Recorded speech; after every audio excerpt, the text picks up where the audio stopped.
O Alter Rebbe está nos explicando misticamente, conforme descrito na Kabbalah, como ocorreu a criação do universo, como se deu o processo de criação, o que acontecia no Gênesis. Então nós estávamos vendo que nos 6 dias da criação, cada um desses dias, o que predominava era a atuação de um dos atributos divinos. No primeiro dia, o atributo de Chesed, bondade, por isso nesse dia foi criada a luz que ilumina, brilha, etc. No segundo dia, quando houveram separação entre o céu e a terra, os níveis de água superiores e inferiores, separação significa ruptura, isso está associado com o conceito de Gevurah, rigor e severidade, contenção. Por isso essas foram as obras do segundo dia, por isso no segundo dia não aparece o termo Kitov, que é bom, que Deus viu que era bom, porque houve aqui mais condensação, mais contenção, rigor, severidade, enfim. Esses atributos divinos é a forma que a energia divina estava fluindo para o universo, através deles, passando por eles. Mas tudo isso dentro de um processo que envolvia Tzimtzum, esse processamento da luz divina, que fazia com que a luz divina chegasse, passasse pelos atributos, mas chegasse a esse mundo de uma forma diminuída, condensada, restrita, ocultada. Isso é em função do tzimtzum, do encobrimento da luz divina que prevaleceu nos 6 dias da semana, nos 6 dias da criação. Seja, aqui a gente pode dizer que durante esse período, durante os 6 dias da semana, 6 dias do Gênesis, então o que significa que Asa Hashem, Deus fez, Deus investiu, rebaixou a sua energia até o plano da ação prática, material, palpável, que isso envolve o campo mais baixo e inferior ligado com a matéria. Em outras palavras, Deus, por assim dizer, se rebaixou os seus atributos, esses 6 atributos de ordem emocional, para que eles chegassem ao nível até de Asiá, ao nível da ação prática no campo mais baixo, terrestre e material nosso. Por quê? Porque essas forças, esses poderes, esses atributos divinos, originalmente ou na sua essência, eles também são, por serem divinos, são infinitos, são ilimitados, e eles também são extremamente elevados, a tal ponto que esses atributos eles nem serviriam como fonte ou origem para o surgimento e criação de um mundo finito, limitado. Já não falo de um mundo que contém o mal, maldade como o nosso, que tudo isso não seria derivado dos atributos infinitos de Deus, ilimitados da divindade. Para que desses atributos possa surgir um mundo como o nosso. Um mundo finito, um mundo limitado, um mundo com espiritualidade obscurecida.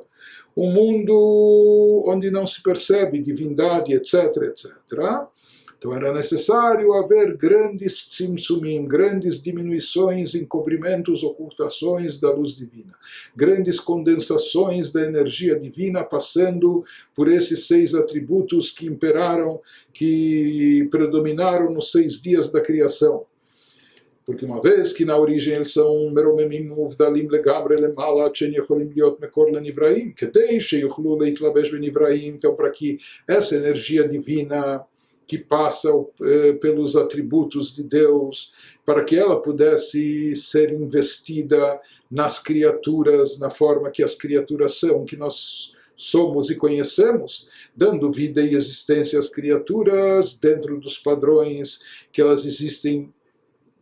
Nós nos sentimos autônomos, muitas vezes autossuficientes, não percebemos o nosso vínculo, nossa dependência constante em Deus, nosso vínculo com a divindade, que é a fonte da nossa vida, da nossa existência.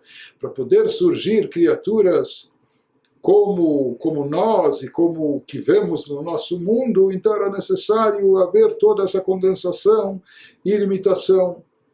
Em outras palavras, a luz e a energia divina estava se rebaixando do seu nível original, como nós falamos, exemplo como do obreiro ou do escritor, que quando faz um trabalho, ele está rebaixando, investindo o seu intelecto, mas de forma condensada especificamente naquela obra.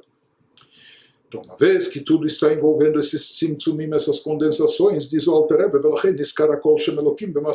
por isso nós encontramos na descrição da obra da criação apenas e tão somente o nome Eloquim, que é aquele nome que indica o rigor, severidade, contenção e diminuição, que está ligado, que é a fonte e origem dos tzimtzumim, da ocultação, do encobrimento da luz e energia divina. Por isso, Bereshit bara Eloquim, no princípio criou Deus, mas está escrito o nome Eloquim, Vayomer Eloquim Yeior, disse Deus, mas novamente aparecendo sempre no formato, no nome Eloquim, que haja luz, etc., e assim por diante. Porque toda a criação, todos os 6 dias da criação, da semana, estão relacionados ou envolvem o tzimtzum, que é derivado do nome Eloquim. Tzimtzum é a condensação e diminuição da luz divina. Em contrapartida, quando chega o Shabat, nos diz a Torá, Vaichal Eloquim, terminou Deus as obras dos céus e a terra, mas literalmente, conforme explicado nos livros cabalísticos, Vaichal Eloquim terminou, cessou a atuação do atributo Eloquim, ou seja, a energia divina que até agora, nos 6 dias da semana, fluía apenas através do nome Eloquim. Já falamos que o nome Havai é comparado com o sol, pelo salmista, enquanto que o nome Eloquim é equiparado à cortina, ao escudo que interfere e obscurece a luz do sol.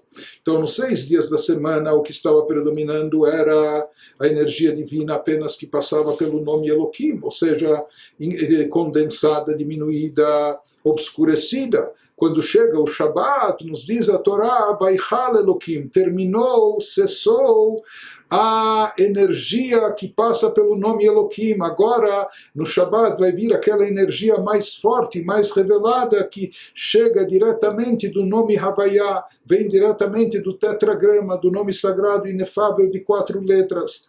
Hainu Shekalu Pascua Tzimtzumim. Em outras palavras, no dia do Shabat, conforme explica a Kabbalah, cessaram e se interromperam os Tzimtzumim, as diminuições, ocultações e condensações da luz divina. O mundo inteiro se eleva a uma categoria espiritual mais elevada, na linguagem do Zohar, aquilo que fala de Sovev Kol Almin, aquela luz divina que envolve o universo, ou seja, que ela é tão elevada que transborda, ela não é contida apenas no interior das criaturas, que não podem comportar toda essa luz, por isso ela além de estar dentro das criaturas, mas ela também as envolve. E ainda se referindo ao exemplo, seria como o poeta, o escritor, quando ele cessou, concluiu sua obra, que daí então ele volta a si mesmo, o que significa que é o descanso para ele, que daí o seu intelecto e emoções, eles voltam ao seu lugar original, seu intelecto e emoções que tinham sido rebaixados e limitados para aquele assunto específico durante o trabalho, agora eles voltam a subir, se elevar até a sua fonte original. Então esse é o conceito místico do descanso do Shabat, ou da utilização dessa expressão na Torá, conforme a Kabbalah. Isso significa que os poderes divinos que estavam atuando nos 6 dias da criação, mas apenas de forma encoberta, de forma condensada e limitada pelos tzimtzumim, pelos encobrimentos derivados do nome Eloquim. Essa energia deixou de fluir no dia do Shabat. Aquilo que só fluía de forma limitada e encoberta, então tudo sofre uma elevação quando chega o dia do Shabat e tudo retorna à sua fonte original, na luz divina infinita e ilimitada, acima do tzimtzum, que está acima de qualquer condensação, de qualquer limitação. Isso que nós explicamos é o conceito no Kiddush do Shabbat de Vaichal Eloquim. Terminou e cessou a energia condensada que passa pelo nome Eloquim no 7º dia. E o que vai estar em evidência é a revelação divina derivada do nome Havaiá, do tetragrama. Então isso é considerado, por assim chamar, como se fosse o repouso. Como nós falamos, o que é o repouso? No caso da criatura, a criatura humana, quando ela volta a si, quando ela não precisa estar rebaixada e concentrada apenas naquilo.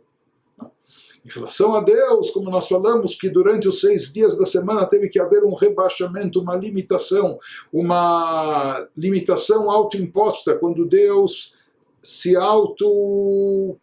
condensava a sua luz, ele diminuía e ocultava a sua revelação. Então, no Shabat, isso cessou. Então, por assim dizer, há um descanso nesse momento que o ser divino, que Deus volta a sua...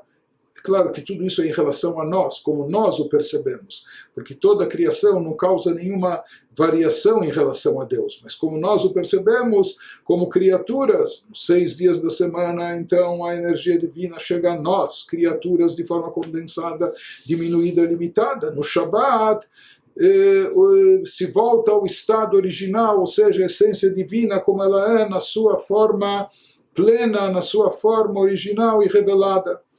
Isso que está escrito na Torá, Shabbat la'Havaya. Sobre o 7º dia vai ser um Shabbat para Deus, um dia consagrado a Deus.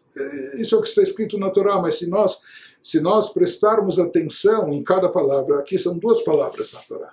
Shabbat la'Havaya, a tradução literal nem seria um Shabbat para Deus, ou um Shabbat divino, o Shabat de Deus. Né? O que a Torá está querendo nos dizer? Qual é a mensagem que ela quer nos transmitir? Ele diz aqui qual o conceito. Se vocês perceberem, nós vamos reparar que está escrito aqui Shabat la'Havaya, um Shabat para Deus, ou um Shabat voltado a Deus, mas aqui o termo Deus em hebraico está sendo utilizado o tetragrama, o nome de Deus, Yud-Kei Vav-Kei, o nome inefável, e não o nome Elohim. Em outras palavras, isso indica o que é a essência do Shabat, que no Shabat a própria energia divina volta à sua condição original, à sua real maneira de ser, sem diminuições, sem encobrimentos, sem condensações, sem tzimtzumim. Fica brilhando a luz divina revelada como ela é na sua origem, ligada com o nome Havaiá, com o tetragrama. Por isso se diz que Shabbat é um dia voltado la'Havaya, para Deus na sua essência. Porque o que predomina nesse dia, no dia do Shabat, o que brilha e ilumina é essa energia especial ligada não com o nome Elohim, com encobrimento, mas sim com o nome Havaiá, com o tetragrama, que representa revelação. Então esse é o significado de Fia Pirushot Nimikai Zeh Sheshitat HaKadosh Baruch Hu Beyom HaShabbat. Então, literalmente, traduzindo no sentido literal, a gente diria que esse 7º dia é o dia, entre aspas, de descanso la'Havaya para Deus. Mas, de acordo com a explicação mais profunda que nós estamos vendo, que isso significa que no dia do Shabat, Deus voltou, mesmo em relação a nós criaturas, a uma postura ou a se manifestar e se revelar em todo o seu esplendor, da forma revelada e explícita, sem diminuições e sem ocultamentos. Então, Shabbat, porque no Shabbat a energia divina empreendida, investida no universo, e mesmo no universo físico material, no nosso universo limitado, no Shabbat essa energia e luz volta até a sua fonte original, que está ligada com o nome Havaiá, com o tetragrama, que é esse nível transcendental que está acima do mundo. Né? Por isso, inclusive, o nome Havaiá é chamado o nome Shem Ha'etzem, o nome que expressa a própria essência de Deus. Por quê? Porque aqui está revelada a atuação divina, a essência de Deus, e não de forma condensada, limitada ou oculta. Então, isso significa que no dia do Shabat, o fluxo de vitalidade que chega a todas as criaturas, inclusive a nós, criaturas humanas, derivado da energia divina que dá existência ao mundo, mesmo que essa energia divina em geral chega ao mundo através de tzimtzum, de limitações, mas no Shabbat essas limitações se transcendem essas limitações são separadas, os encobrimentos são retirados. Isso significa a revelação divina da luz infinita de Deus sem encobrimentos que ocorre no dia do Shabbat. Então, em contraste com os dias da semana, quando para haver a criação teve que haver essa condensação, ocultamento, diminuição, tzimtzumim, etc., o que prevaleceu o nome Elohim, o atributo de rigor, severidade, que causa esse rebaixamento. Em contraste com isso, no dia do Shabbat, toda a energia divina de todos os seres e criaturas, de todo o universo, ela tem uma elevação, se voltando e se conectando com a sua fonte original no nome Havaiá, no tetragrama, sem encobrimentos, e então, nesse dia, os mundos estão em estado Shabbat, que significa que eles recebem a sua vitalidade, a sua energia diretamente do nome Havaiá, sem encobrimentos e sem limitações.